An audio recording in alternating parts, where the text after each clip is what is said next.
careful who you send text messages to. iOS hacker Pod2G has uncovered a text messaging exploit on iPhones that makes it easier for malicious players to get sensitive information from you.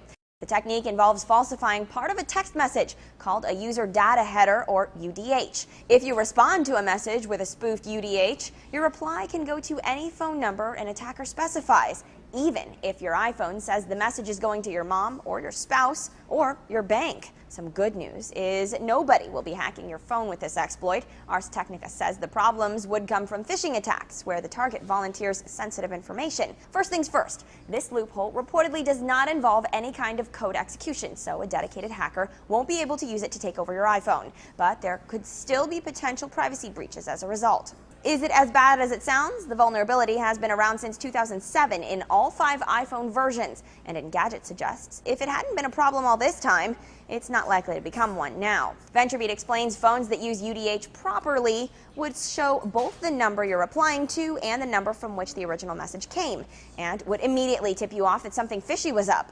But on the iPhone, you only see the altered reply number. For whatever reason, the original sender gets hidden. The unofficial Apple weblog talked to security expert Seth Bromberger about possible fixes and implications should the security hole remain unpatched. Apple should display the originating number for text messages, not just the one your phone's going to reply to. Carriers should, if nothing else, check for this sort of spoofing.